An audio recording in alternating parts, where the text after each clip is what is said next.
Friends, मेरा नाम गुलिंदर सिंह है। तो डिस्ट्रिक्ट होशियारपुर के हाजीपुर सिटी से रहने वाला हूं। तो दोस्तों, आज मैं आपको बताने जा रहा हूं कि आजकल हमारी जो हेल्थ है वो डे बाय डे कैसे ख़राब होती जा रही है। तो इसके अलावा आजकल कोरोना वायरस का काफ़ी मतलब चल रहा है चर्चा के कोरोना वायरस के कारण डेथ्स हो रही हैं। तो मैं बताना चाहूँगा कि कोरोना तो वायरस अपने आप में है ही है, लेकिन उसके अलावा भी हमारी सेहत को ख़राब करने वाले बहुत सारे ऐसे फैक्टर हैं जिनके बारे में हमें पता नहीं होता। तो आज उस पर चर्चा करेंगे कि कोरोना के अलावा हम किन किन खतरों से घिरे हुए हैं। कोरोना का तो कोई ना कोई वैक्सीन बन जाएगी या वो चला जाएगा, तो लेकिन जो दिन रात हमें चीज़ें खराब कर रही हैं वो ऐसे और क्या फैक्टर्स हैं, तो उसके बारे में मैं डिस्कस करूंगा। तो सबसे पहले बात करते हैं कि हमारी बॉडी में कभी भी जो कोई प्रॉब्लम आती है वो आती है फ्री रेडिकल्स के कारण। जब भी हमारी बॉडी के अंदर कोई फ्री रेडिकल एंटर होते हैं तो वो हमारे अंदर ऑक्सीडेटिव स्ट्रेस पैदा करते हैं। तो जब हमारे अंदर ऑक्सीडेटिव स्ट्रेस पैदा होती है तो हमारा डीएनए या जो हमारे सेल हैं बॉडी के वो डैमेज होते हैं, जिस कारण से हमारा कोई ना कोई ऑर्गन फेल हो जाता है तो हमारी डेथ होती है, तो यह रिस्क बढ़ जाता है। तो अभी ये जो फ्री रेडिकल्स हैं हमारी बॉडी में जाते कहाँ कहाँ से हैं और फ्री रेडिकल है कौन कौन से, तो उसके बारे में जिक्र करूंगा। सबसे पहले अगर बात करें तो सबसे पहले आज के समय में जो वाटर है वो टोटल पोल्यूटेड हो चुका है, क्योंकि पहले समय में कोई सर्फ, साबुन, शैम्पू, ऐसे जो भी चीज़ें हम इस्तेमाल करते हैं ये चीज़ें इस्तेमाल नहीं होती थी। आज पानी के अंदर उन चीज़ों का असर आ रहा है जो इंडस्ट्रियल बेस्ड है, या कोई एसिडिक रेन होती है, या ऐसे और भी शहरों के अंदर जो सीवेज का पानी है वो सारे का सारा मतलब कि पानी को खराब कर रहा है, जिस कारण से इस पानी के रास्ते हमारे अंदर फ्री रेडिकल्स एंटर होते हैं जो हमारी बॉडी को डिस्ट्रॉय करते हैं, सेल्स वगैरह को। इसके बाद एयर की बात करें, एयर पोल्यूटेड है। अगर वाटर की बात करें तो हमारी बॉडी के अंदर 70% तक लगभग पानी है। तो सोचिए कि कितनी ज़्यादा इंपॉर्टेंट है पानी हमारे ज़िंदगी के लिए। तो अगर हमें शुद्ध पानी नहीं मिलेगा तो हमारी सेहत खराब होगी। आजकल हम हालांकि वाटर फिल्टर यूज़ करते हैं, वो पानी को ठीक है उसका टोटल डिजॉल्विंग सॉल्वेंट्स को कम करता है, टीडीएस को घटाता है, लेकिन उसमें जो जरूरी मिनरल्स होते हैं जो हमारी बॉडी को चाहिए उसको खत्म कर देता है, जिससे वो भी हमारे लिए उतना बेनिफिशियल नहीं है। तो एयर पोल्यूटेड की बात करें तो आजकल इंडस्ट्रियां बढ़ रही हैं, हर बंदे के पास अपने व्हीकल हैं, तो उससे जो धुआं निकलता है उस कारण से डे बाय डे हवा दूषित हो रही है।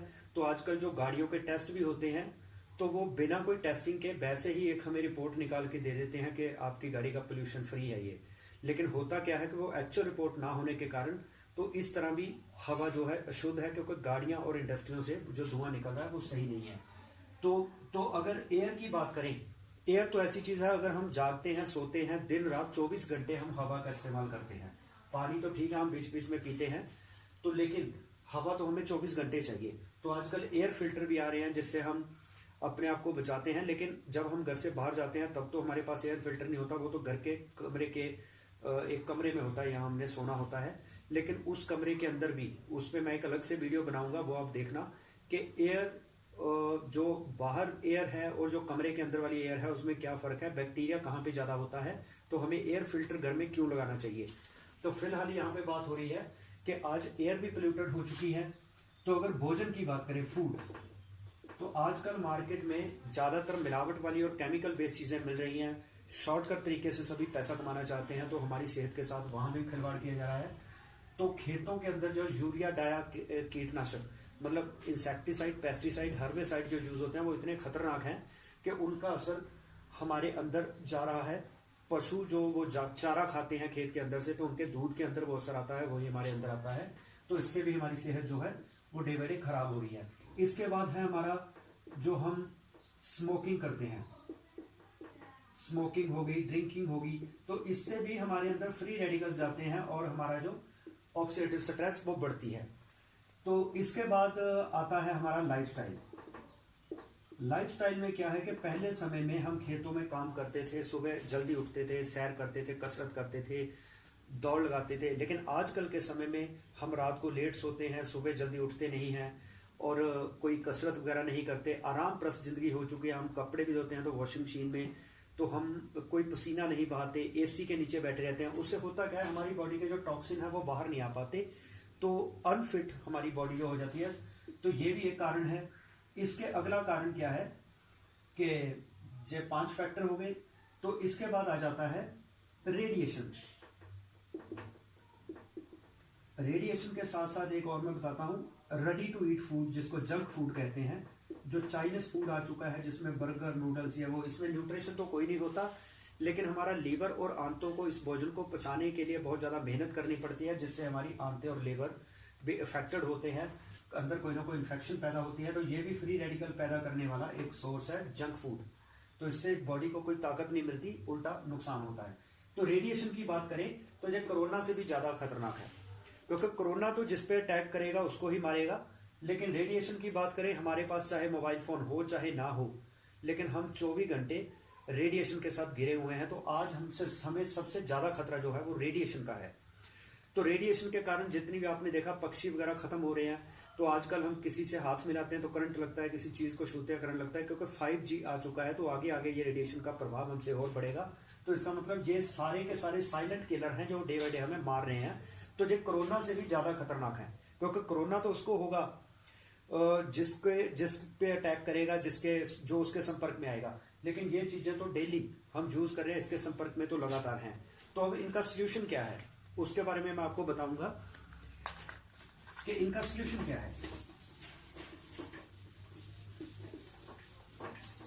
सबसे पहला सोल्यूशन, ये जो हम अशुद्ध चीजें खा रहे हैं, हवा पानी भोजन के रास्ते हमारे अंदर मतलब फ्री रेडिकल आ रहे हैं और हमारे अंदर ऑक्सीडेटिव स्ट्रेस पैदा होती है।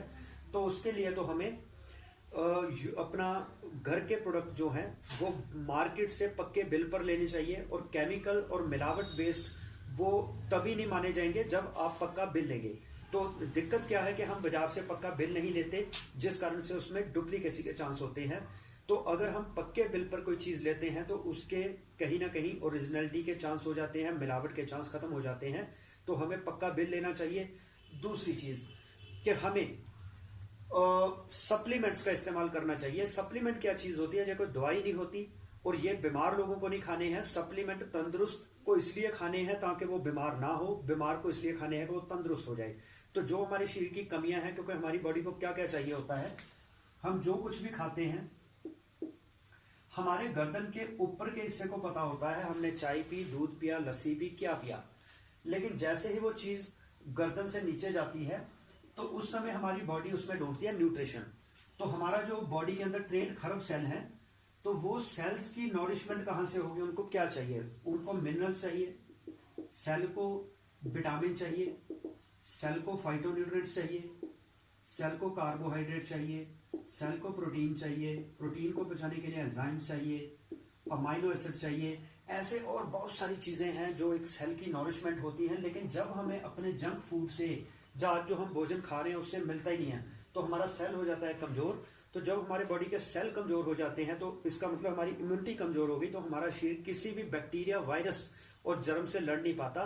तो जब वो उस वायरस को किल नहीं कर पाता तो वो वायरस अंदर ही अंदर इन्फेक्शन करता जाता है, ऑक्सीडेटिव स्ट्रेस बढ़ती है, तो आदमी का कोई ना कोई ऑर्गन फेल होता है, वो खत्म हो जाता है। तो ज्यादातर आपने देखा होगा कोई भी वायरस, जैसे कोरोना की भी बात करें तो हमारे गले से जो एंटर होता है, तो ये हमारे गले में 3-4 दिन स्टे करता है, तो ये हमें इन्फेक्शन करता है।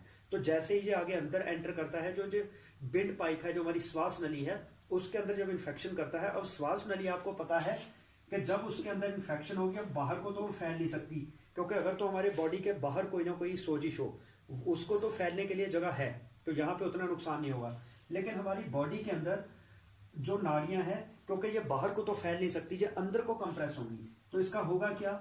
ये अंदर को कंप्रेस हो गई हमारी जो श्वास नली है। तो इससे होगा क्या?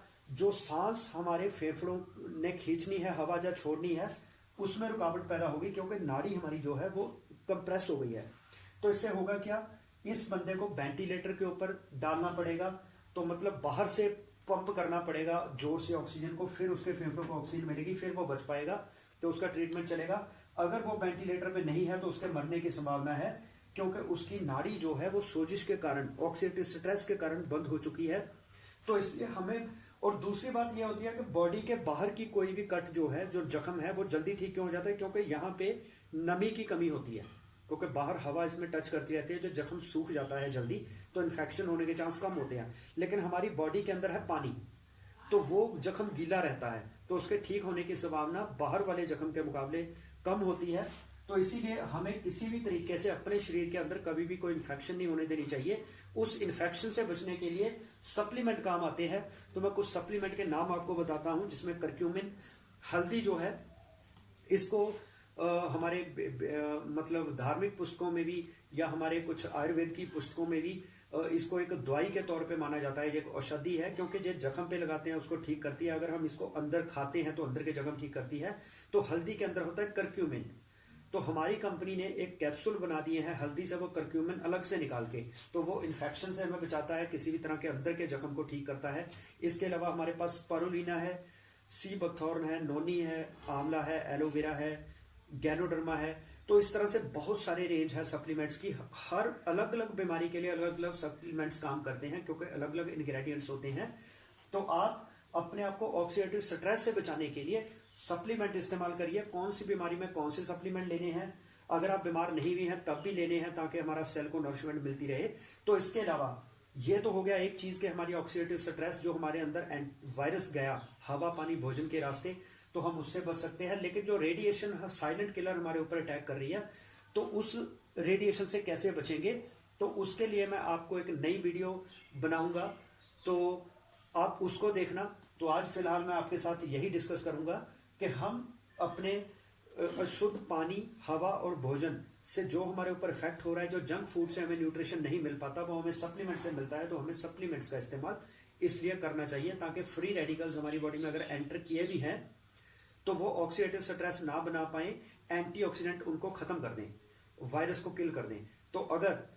तो दूसरा यह है कि हमें सावधानियां भी बरतनी चाहिए, ताकि किसी भी तरीके से कोई जर्म, वायरस जो है वो हमारे ऊपर अटैक ना कर पाए। तो हमें वैसे भी अपने हाथ को स्वच्छ रखना चाहिए, नहाना चाहिए, सफाई रखनी चाहिए। तो इन चीजों का भी साथ में ख्याल रखना चाहिए। और हमारी बॉडी के अंदर से जितने भी टॉक्सिन हैं वो पेशाब और पसीने के रास्ते बाहर आते हैं। तो हमें पसीना बहाना चाहिए और ज्यादा पानी पीना चाहिए, ताकि ज्यादा पेशाब आए। तो नेचुरल तौर पे कुदरत ने हमारे अंदर यह चीज रखी हुई है कि हमारी बॉडी बीमारी से खुद लड़े। और हमारी बॉडी में जो भी एसिड या बेस बनता है, तो बॉडी न्यूट्रल होने के लिए हमें ज्यादा पानी पीना चाहिए, ताकि वो पेशाब जब पसीने के रास्ते हमारी बॉडी से बाहर आता रहे। तो अगर आपको वीडियो पसंद आई हो तो इसको लाइक एंड शेयर जरूर करें। तो इस मेरे चैनल को भी सब्सक्राइब करें, ताकि आने वाली वीडियोस की नोटिफिकेशन आपको मिलती रहे।